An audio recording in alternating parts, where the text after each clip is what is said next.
छात्र छात्राओं, आज हम कक्षा 10वीं के सामाजिक विज्ञान विषय के अध्याय 7 1857 का प्रथम स्वतंत्रता संग्राम मतलब इतिहास के बारे में हम आपको जानकारी देने वाले हैं। इससे पहले हमने 1857 का संग्राम कैसे प्रारंभ हुआ उसके बारे में जानकारी दिए थे, फिर असफल क्यों हुआ और उसके प्रमुख क्रांतिकारियों के नाम के बारे में जानकारी दिए थे। अब प्रमुख क्रांतिकारियों को हम विस्तार से आपको अध्ययन करते हैं और प्रमुख क्रांतिकारियों के बारे में टिप्पणियाँ आती है। आपको क्वेश्चन में 3 नंबर की टिप्पणी आती है, तो आपको इसे तैयार भी करना है।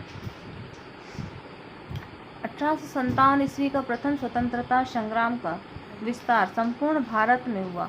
इस संग्राम के नायकों के वीरतापूर्वक कार्य कहानियाँ बनकर जनता में फैल गई। आने वाली पीढ़ियों के लिए नायक सदैव प्रेरणा के स्रोत बने रहे। सभी स्वतंत्रता सेनानियों का उल्लेख किया जाना संभव नहीं है, अतः प्रमुख स्वतंत्रता सेनानियों का उल्लेख ही इस पाठ्यपुस्तक में आपको दर्शाया गया है। देखिए, मंगल पांडे के बारे में आपको इससे पहले थोड़ा सा बताया ही थे हमने। तात्कालिक जो कारण है वो मंगल पांडे के ही ऊपर है।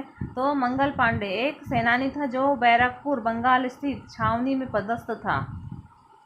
29 मार्च 1857 को उस सैनिक ने चर्बी लगे कारतूस को मुंह से काटने से स्पष्ट मना कर दिया।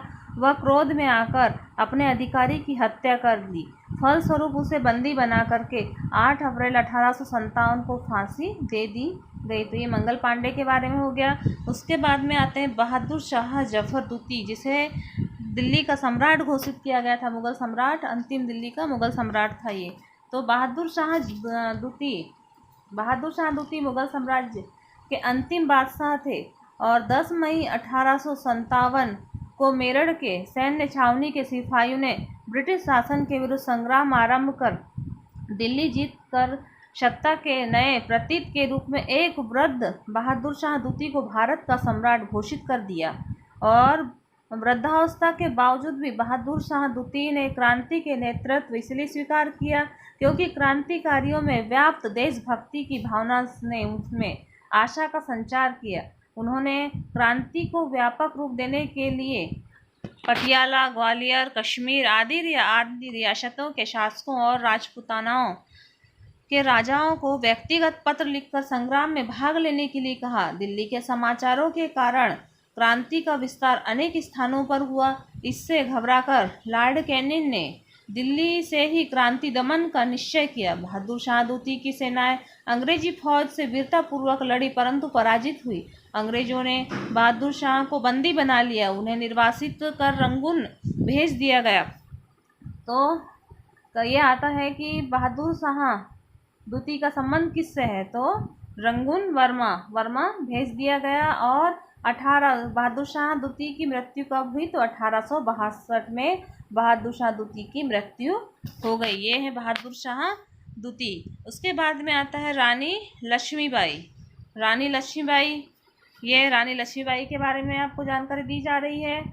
अंग्रेजों ने 1854 में झांसी के राजा गंगाधर राव की मृत्यु के पश्चात उनकी रानी लक्ष्मीबाई के दत्तक पुत्र को झांसी की गद्दी पर उत्तराधिकारी मानने से इनकार कर दिया तथा झांसी को अंग्रेजी साम्राज्य में विलय कर दिया, जिसका विरोध करते हुए रानी लक्ष्मीबाई ने ब्रिटिश सेना से भयंकर टक्कर ली और सर हुरोज द्वारा पराजित होने पर वह कालपी आई। वह तात्या टोपे की मदद से ग्वालियर पर अधिकार कर लिया और अंग्रेज सेनापति हुरोज ने ग्वालियर आकर किले को घेर लिया और 18 जून 1858 को झांसी की रानी लक्ष्मीबाई बड़ी वीरता से सैनिक वेश में संघर्ष करती हुई वीर गति को प्राप्त हुई।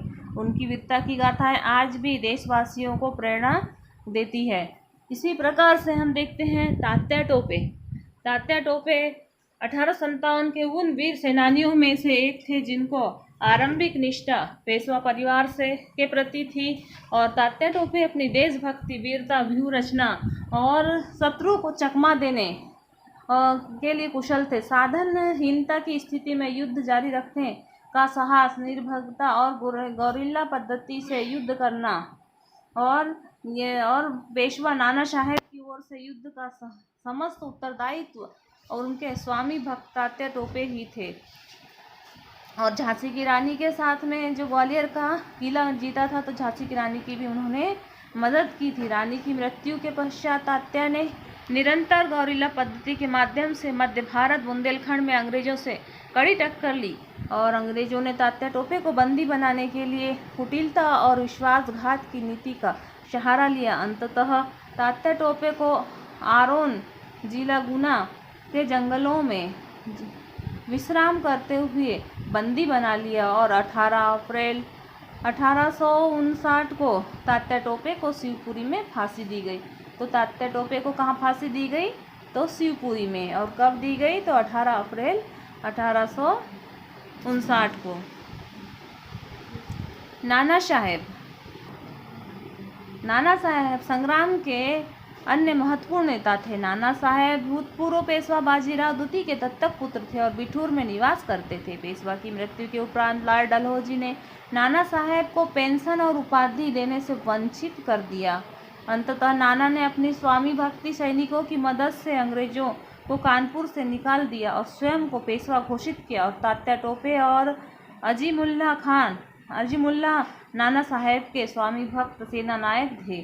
फिर है बेगम हजरत महल। ये बेगम हजरत महल अवध के नवाब की विधवा थी और संग्राम आरंभ होने पर 9 जून 1857 को अवध की बेगम ने संग्राम को प्रोत्साहित किया और उसका संचालन किया।